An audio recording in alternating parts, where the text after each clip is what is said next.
नमस्कार दर्शक बंधु आसंतु आज जानिबा देव उत्थान एकादशी केबे पालन करिबा एवं किपरि पालन करिबा।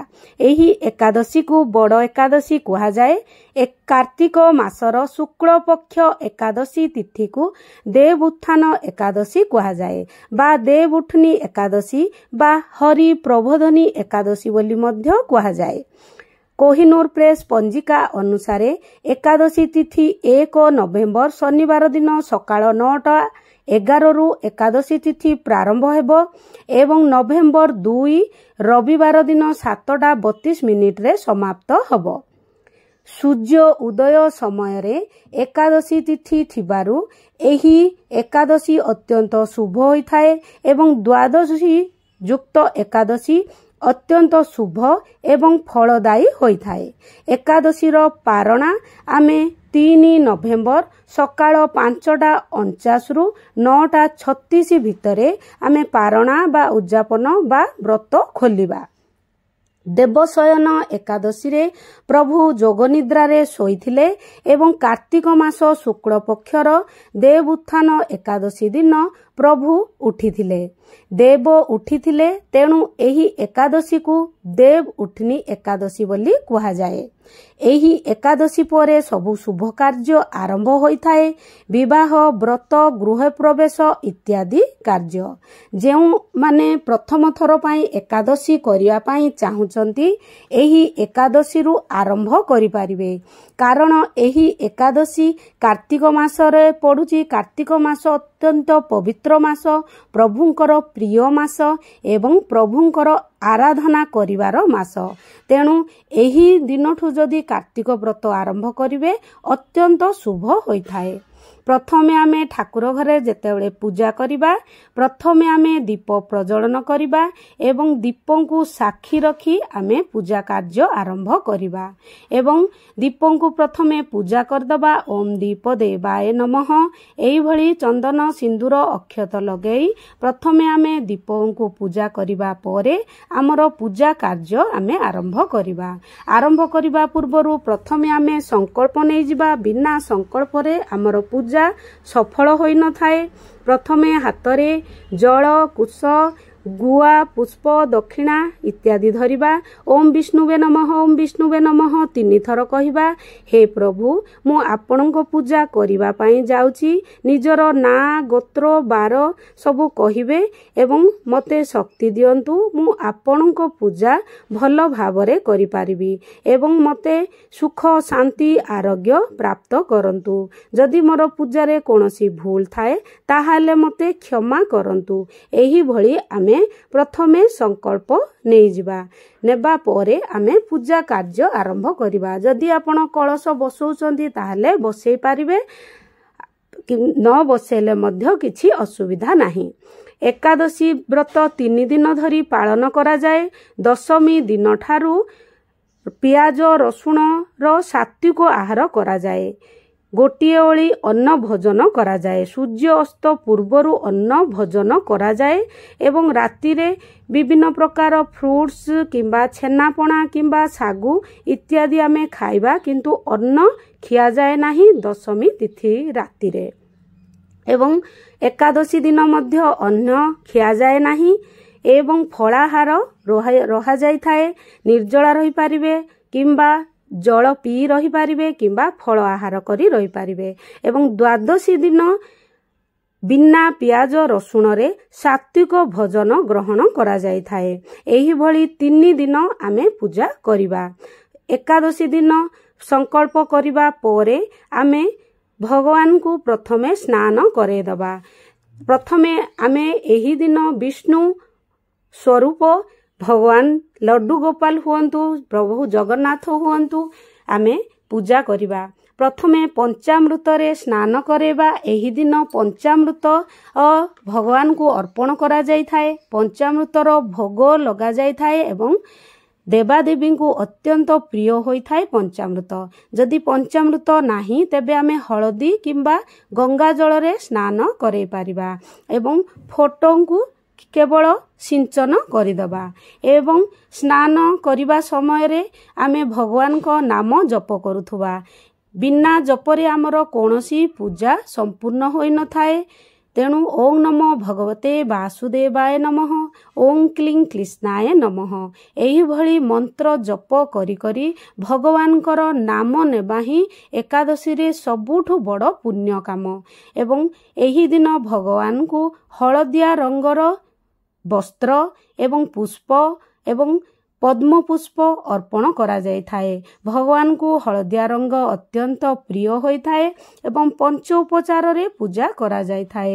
ଧୂପ ଦୀପ ଗନ୍ଧ ପୁଷ୍ପ ନୈବେଦ୍ୟ ଦେଇ ପୂଜା କରାଯାଇଥାଏ ଏବଂ ଭୋଗରେ ତୁଳସୀ ଯେମିତି ହେଲେ ଅର୍ପଣ କରାଯାଇଥାଏ। ବିନା ତୁଳସୀରେ ପ୍ରଭୁ ଭୋଗ ସ୍ୱୀକାର କରିନଥାନ୍ତି। ଏବଂ ଫଳ ଭୋଗ ଦେଇପାରିବା, ବିଭିନ୍ନ ପ୍ରକାର ମଖାନା କ୍ଷୀରି ଛେନା କ୍ଷୀରି ଆମେ ଦେଇପାରିବା ଏବଂ କ୍ଷୀର ଅତ୍ୟନ୍ତ ପ୍ରିୟ ପ୍ରଭୁଙ୍କୁ ମଖନ ମିଶ୍ରି ଏହିସବୁ ଦେଇପାରିବା କିମ୍ବା ଡ୍ରାଏ ଫ୍ରୁଟ୍ସ ଦେଇପାରିବା। 3 ଓଳି ଭଗବାନଙ୍କୁ ଭୋଗ ଦିଆଯାଇଥାଏ। 3 ଓଳି ଯଦି ଦେଇପାରୁନେ ସକାଳେ ମଧ୍ୟାହ୍ନ ସନ୍ଧ୍ୟାରେ କେବଳ ସକାଳେ ଏବଂ ସନ୍ଧ୍ୟାରେ ଆମେ ଭୋଗ ଦେଇପାରିବା। ଏବଂ ଅଖଣ୍ଡ ଦୀପ ଏହି ଦିନ ସନ୍ଧ୍ୟାରେ ପ୍ରଜ୍ୱଳନ କରିପାରିବେ କିମ୍ବା ସକାଳୁ ମଧ୍ୟ ପ୍ରଜ୍ୱଳନ କରିବା ଅତ୍ୟନ୍ତ ଶୁଭ ହୋଇଥାଏ। ଏବଂ ଏକାଦଶୀରେ ରାତ୍ରି ଜାଗରଣ କରିବା ଦ୍ୱାରା ଅତ୍ୟନ୍ତ ପୁଣ୍ୟ ମିଳିଥାଏ। ରାତ୍ରି ଜାଗରଣ କରି ଭଗବାନଙ୍କର ନାମ ଜପ କରିବା ଦ୍ୱାରା ଅଶେଷ ପୁଣ୍ୟ ମିଳିଥାଏ। ଭଗବାନଙ୍କୁ ଏହି ଦିନ ସଫା ବସ୍ତ୍ର ପିନ୍ଧେଇବେ। ଶ୍ରୀଙ୍ଗାର ଲଡୁ ଗୋପାଳ ଯଦି ରଖିଛନ୍ତି ତାହେଲେ ଲଡୁ ଗୋପାଳଙ୍କୁ ଭଲ ଭାବରେ ଶ୍ରୀଙ୍ଗାର କରିବେ।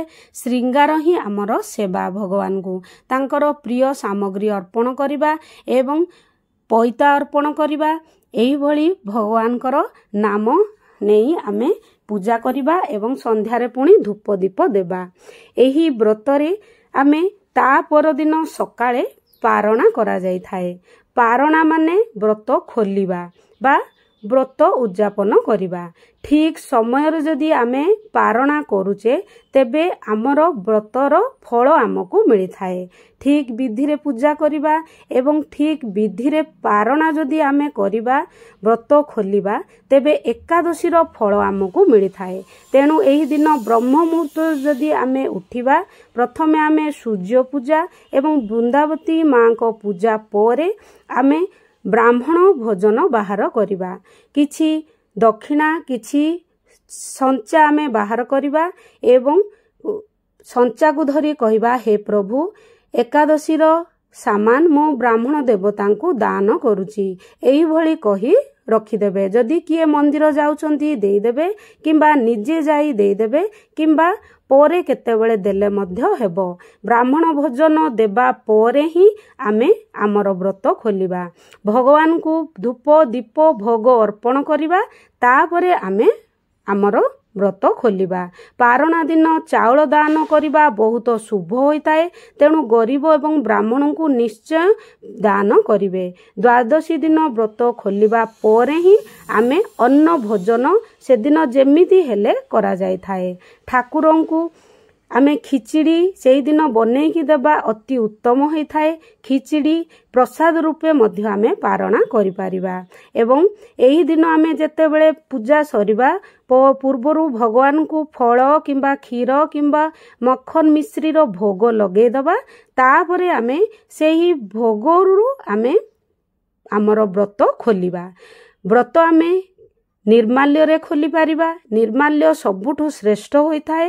ନିର୍ମାଲ୍ୟରେ କିମ୍ବା ଗଙ୍ଗା ଜଳ ତୁଳସୀ ଜଳ ନେଇ ଖୋଲିପାରିବା କିମ୍ବା ଲଡୁ ଗୋପାଳଙ୍କର ସ୍ନାନ ଜଳ ଚରଣାମୃତ ନେଇ ଆମେ ପାରଣା କରିବା ଅତ୍ୟନ୍ତ ଶୁଭ ହୋଇଥାଏ। ପାରଣା ଆମେ କରିବା ପରେ ଯେମିତି ଆମେ ସଂକଳ୍ପ କରିଥିଲେ ଭଗବାନଙ୍କର ପୂଜା କରିବା ପାଇଁ, ସେମିତି ପାରଣା ମଧ୍ୟ ଆମେ ହାତରେ ଧରି ସଂକଳ୍ପ କରି କହିବା, ହେ ପ୍ରଭୁ ମୁଁ ଆପଣଙ୍କର ପୂଜା କରିଥିଲି, ମୁଁ ଆଜି ମୋ ବ୍ରତ ଖୋଲୁଛି, ମୋତେ ମୋ ପୂଜାକୁ ସ୍ୱୀକାର କରନ୍ତୁ। ଏହିଭଳି କହି ଆମେ ତୁଳସୀ ଜଳକୁ ଗ୍ରହଣ କରିବା ଏବଂ ଭଗବାନଙ୍କୁ ଭଲ ଭାବରେ କରିପାରିବି, ଏତିକି ମୋତେ ଶକ୍ତି ଦିଅନ୍ତୁ। ଏହିଭଳି କହି ଭଗବାନଙ୍କୁ କ୍ଷମା ପ୍ରାର୍ଥନା କରିବେ। ମୋର କୌଣସି ସାମର୍ଥ୍ୟ ନାହିଁ ଯେ ପ୍ରଭୁ ମୁଁ ଆପଣଙ୍କ ପୂଜା ପୂରଣ କରିପାରିବି। ଆପଣଙ୍କର ଏହି କୃପା ଯୋଗୁଁ ମୁଁ ଆପଣଙ୍କର ବ୍ରତ ମୁଁ କରିପାରୁଛି। ଏହିଭଳି ପ୍ରଭୁଙ୍କର ଆଶୀର୍ବାଦ ବିନା ଆମେ ତାଙ୍କ ପୂଜା କରିପାରିବା ନାହିଁ।